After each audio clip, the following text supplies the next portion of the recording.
بسم اللہ الرحمن الرحیم۔ السلام علیکم، ویلکم ٹو مائی چینل۔ امید کرتی ہوں آپ سب خیریت سے ہوں گے۔ کا معجزہ ایک ایسے بھائی کا ہے جس کا نام سلمان ہے۔ سلمان ایک متوسط طبقے سے تعلق رکھتا تھا۔ والد کی محنت سے ایک چھوٹا سا ہول سیل کا کاروبار چل رہا تھا۔ سلمان نے گریجویشن کے بعد کاروبار سنبھالا اور شروع میں سب کچھ ٹھیک چل رہا تھا، لیکن پھر ایک وقت آیا کہ حالات نے پلٹا کھایا۔ سپلائی میں نقصان ہونے لگا، گاہک کم ہوتے گئے، بینک کا قرض بڑھ گیا، گھر کے اخراجات پورا کرنے کے لیے بھی پیسے کم پڑنے لگے۔ سلمان دن رات سوچتا رہتا، آخر میں نے ایسا کیا کیا ہے جو میرا سب کچھ بگڑ رہا ہے۔ وہ ہر ممکن کوشش کرتا، نئے گاہک بناتا، مارکیٹنگ کرتا، لیکن نقصان کا گراف نیچے ہی نہیں جا رہا تھا۔ ایک دن سلمان مسجد میں نماز کے بعد بیٹھا تھا۔ قریب ہی ایک بزرگ عالم دین بیان کر رہے تھے۔ موضوع تھا استغفار کی برکت۔ ہم نے حدیث پڑھی، جو شخص کثرت سے استغفار کرتا ہے، اللہ تعالیٰ اس کو ہر غم سے نجات دیتا ہے، ہر تنگی سے کشادگی عطا کرتا ہے اور وہاں سے رزق دیتا ہے جہاں سے گمان بھی نہیں کرتا۔ یہ الفاظ سن کر سلمان کے دل میں ایسے لگے یہ الفاظ جیسے کہ کسی نے قفل توڑ دیا ہو۔ اس نے دل ہی دل میں فیصلہ کیا، میں آج سے دن میں کم از کم 1000 بار استغفار پڑھوں گا۔ سلمان نے صبح اٹھتے ہی استغفار پڑھنا شروع کر دیا۔ استغفر اللہ ربی من کل ذنب و اتوب الیہ۔ وہ کام پر جاتے ہوئے، گاڑی چلاتے ہوئے، دکان پہ بیٹھے ہوئے ہر وقت یہ کلمات دہراتا رہتا۔ شروع کے دنوں میں کوئی خاص تبدیلی نظر نہیں آئی، لیکن سلمان کا دل پہلے سے زیادہ پرسکون ہونے لگا۔ تقریباً 1 مہینے بعد سلمان کے ایک پرانے دوست نے اچانک فون کیا۔ اس نے ایک نیا بزنس ڈیل آفر کی جو سلمان کے اسٹاک کو بغیر نقصان پہنچائے جانے کا بہترین موقع تھا۔ یہ ایک ایسا سودا تھا جو پچھلے کئی مہینوں سے ممکن نہیں ہو رہا تھا۔ سلمان نے یہ سودا کر لیا اور قرض کا ایک بڑا حصہ ادا ہو گیا۔ برکت کا سلسلہ اسی طرح چلتے رہا۔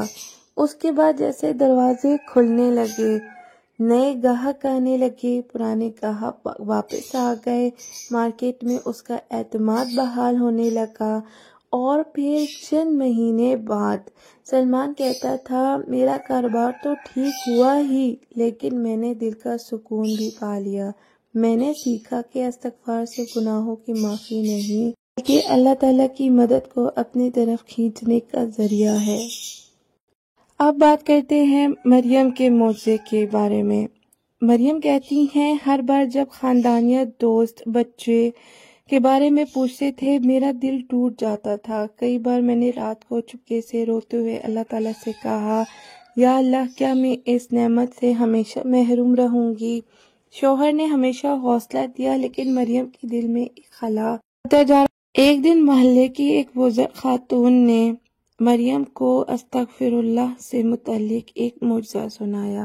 میں نے کہا، بیٹی، استغفار نہ صرف گناہوں کو دھوتا ہے بلکہ زندگی کی رکاوٹیں بھی دور کرتا ہے۔ اللہ تعالیٰ نے قرآن میں وعدہ کیا ہے، استغفار کرنے والوں کو اولاد سے نوازے گا۔ یہ سن کر مریم کے دل میں جیسے امید کی شمع جل اٹھی ہو۔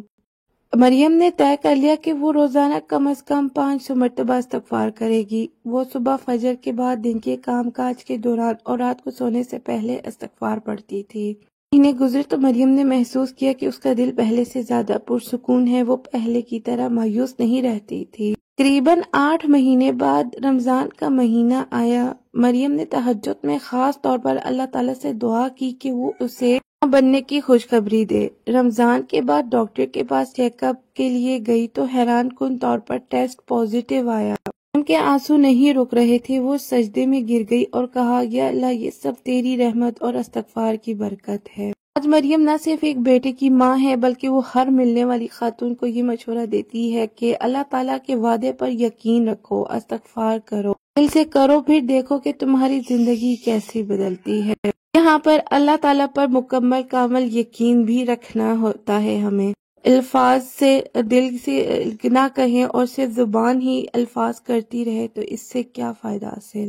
تو تو اللہ تعالیٰ پر مکمل یقین اور بھروسہ رکھیں کہ وہ آپ کی تمام جائز حاجات پورے کرے گا، آپ کی تمام پریشانیاں دور فرمائے گا۔ زندگی میں سب کچھ ٹھیک چل رہا ہو، پھر اچانک سب کچھ ٹوٹنے لگے، دوست دور ہو جائیں، کاروبار ڈوب جائے، صحت کمزور ہو جائے یا دل کے اندر ایک ایسا بوجھ جمع ہو جائے جو لفظوں میں بیان نہ ہو سکے، ایسے وقت میں اکثر ہم سوال کرتے ہیں، یا اللہ آخر ایسا کیوں ہو رہا ہے؟ لیکن حقیقت یہ ہے کہ ہمارے مسائل کا حل اکثر بہت قریب ہوتا ہے۔ ایک ایسا کلمہ جس کے چند الفاظ زبان پر لائیں تو آسمان کے دروازے کھل جاتے ہیں، اور وہ کلمہ ہے استغفر اللہ۔ استغفار کا مطلب ہے، یا اللہ میرے گناہوں کو معاف کر دے، تیری طرف پلٹنا چاہتی ہوں۔ یہ الفاظ صرف زبان سے کہنا کافی نہیں، بلکہ دل کی سچی توبہ، ندامت اور اللہ تعالیٰ کی طرف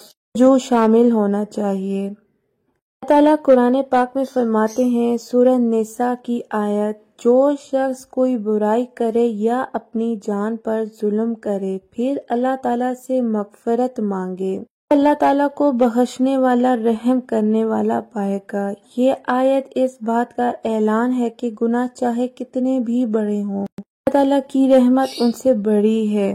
حضرت نوح علیہ السلام نے اپنی قوم سے فرمایا، میں نے کہا اپنے رب سے بخشش مانگو، یقیناً وہ بڑا بخشنے والا ہے، وہ تم پر آسمان سے بارش نازل کرے گا، تمہیں مال اور اولاد سے نوازے گا۔ یہاں صاف الفاظ میں بتایا گیا کہ استغفار صرف گناہوں کو معاف نہیں کرتا بلکہ رزق اور نعمتوں کے دروازے کھولتا ہے۔ نبی کریم صلی اللہ علیہ وآلہ وسلم نے فرمایا، جو شخص کثرت سے استغفار کرتا ہے، اللہ تعالیٰ اس کو ہر غم سے نجات دیتا ہے، ہر تنگی سے کشادگی عطا کرتا ہے، اور وہاں سے رزق دیتا ہے جہاں سے وہ گمان بھی نہیں کرتا۔